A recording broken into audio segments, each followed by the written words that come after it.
नमस्कार मंडळी, स्वागत आहे तुमचं पुन्हा एकदा आपल्या नवीन व्हिडिओमध्ये। आणि आज मी आलेलो आहे माझ्या शेतावरती। तुम्ही बघू शकता blue skies good vibes full असं वातावरण आहे। आणि आपल्या शेतावरती यायच्या वाटेवरती या वाटेचा पण मी व्हिडिओ टाकला होता की ही वाट केली तेव्हाचा। तुम्ही बघू शकता किती सुंदर गवत वगैरे रुजलेलं आहे। शेतीच्या दृष्टीने बघायला गेलं तर मला हे त्रासदायक आहे, मला डोक्याला ताप होणार आहे गवत काढता काढता। पण ओव्हरऑल आत्ता इकडे खूप छान नेचरच्या सानिध्यातला असा माहोल आहे।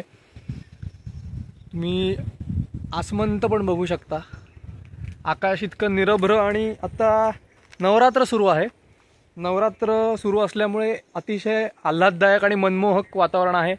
आणि त्यामुळे हे ब्ल्यू स्काय आपल्याला दिसत आहे इथे।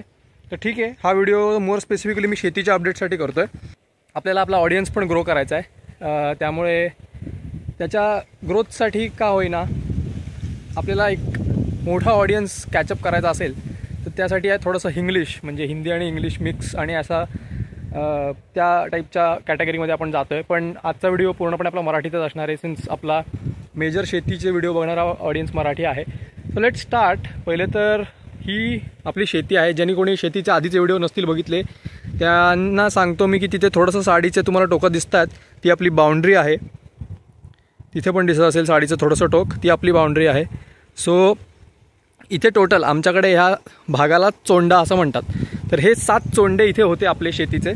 तर ह्या 7 चोंड्यांपैकी 4 चोंड्यांमध्ये आपण जून महिन्यामध्ये, जून 2024मध्ये भाताची लागवड केलेली होती। त्याला म्हणतात 2 टाईपच्या भाताच्या जाती आहेत, अंकुर रुपाली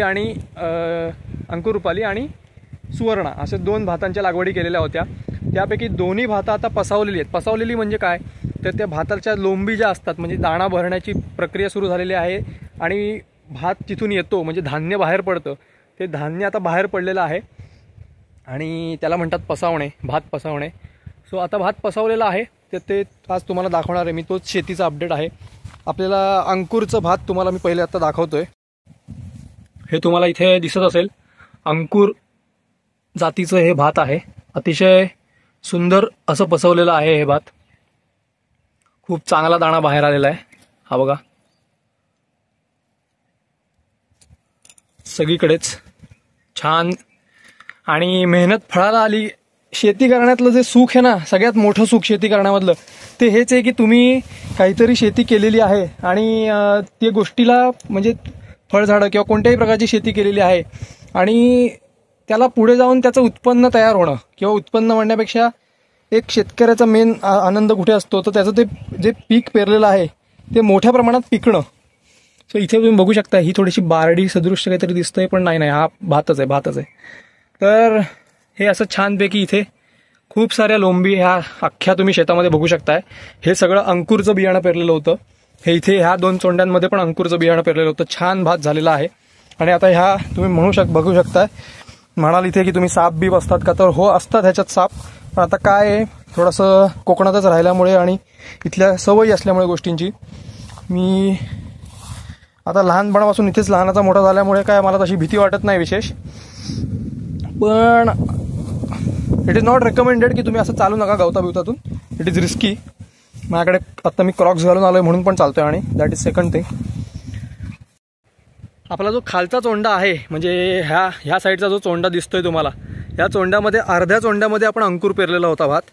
तर तो अर्ध्या चोंड्यातला पण आता छान, म्हणजे लोंबी एवढ्या जाड्या आणि मोठ्या झाल्यात की आता पळायला लागलेल्या आहेत खाली वजनामुळे। सो भाताचा दाणा आता भरतोय, पण तो त्याच्यात पण अंकुर होता, त्याच्या पुढच्या चोंड्यात पण अंकुर होता। आणि त्याच्या ह्या चोंड्याच्या अर्ध्या भागामध्ये सुवर्णा नावाच्या जातीचा भात लावलेला होता, तोही छान झालेला आहे आता। आणि इथला मेन प्रॉब्लेम आत्ताचा सगळ्यात मोठा हा आहे की आता रात्रीची डुकरं, म्हणजे रानडुकरं इथे फिरायला लागलेली असतात, त्यामुळे भात तुडवण्याचे वगैरे अशी कामं ते करतात। त्यामुळे आपल्याला ही बाउंड्री सिक्युअर करायची लवकरात लवकर। तुम्ही बघू शकता जवळजवळ ते समोर दिसतंय, तुम्हाला तर दिसतंय की नाही माहीत नाही, पण जवळजवळ एक पुरुष उंचीचं गवत, किंवा पुरुषापेक्षा जास्ती, म्हणजे एक 6 फुटाच्यापेक्षा जास्ती उंचीचं गवत तिथे वाढलेलं आहे, हत्ती गवतासारखं एकदम। त्यामुळे त्या गवतामुळे आता विषय असा आहे की इथे कोणीही लपून बसू शकतं, रानडुक्कर किंवा कोल्हे, तरस त्या टाईपचे सदृश्य प्राणी। आणि रात्रीचे रानडुक्कर येऊन त्यांचं मेन काम असतं म्हणजे इथले किरवी वगैरे उकरतात किंवा भातसुद्धा खातात थोडंफार, मला माहीत नाही एक्झॅक्टली, बट मेजरली तुडवतात भात त्यांच्या चालण्यामुळे आणि इथून पळण्यामुळे ह्याच्यामुळे त्याच्यामुळे भात तुडवलं जातं आणि ते जे भात तुडवतात ते त्याच्यामुळे आपलं नुकसान खूप होतं. सो मी इथून खाली उतरून तुम्हाला दाखवतो आहे. सुवर्ण पण आत्ता थोडासा पसावून बाहेर आलेला आहे आणि इथे तुम्ही बघू शकता सुवर्णाचा पण जाडा भात जो असतो त्याला आता थोड्या लोंबी आलेल्या आहेत. सो अशा पद्धतीने यंदा मी एक्सपेरिमेंट म्हणा किंवा एक हौशीने बऱ्याच वर्षानंतर शेत लावलं होतं. आमच्या घरी आधी माझ्या आजोबास्तान वगैरे शेत लावायचे, त्याच्यानंतर आईने पण माझ्या बरीच वर्ष शेती केली, पण मधल्या काळामध्ये आईला पण होत नाहीसं झालं, थोडासा थकवा आला. माझे बाबा शहरात राहत होते, मी शहरात राहत होतो, त्यामुळे मी पण शिक्षणासाठी बाहेर होतो, त्यामुळे इथली शेती आमची करण्यात नाही आलेली बरेच दिवस. पण अशा प्रकारे यंदा मी हौशीने ट्राय केले आणि ही शेती जी होती त्यामुळे मला त्याच्यातलं जे सुख आहे ते सुख अनुभवायला मिळतं आहे. आणि हाच ह्या शेतीचा अपडेट होता आत्तापर्यंतचा.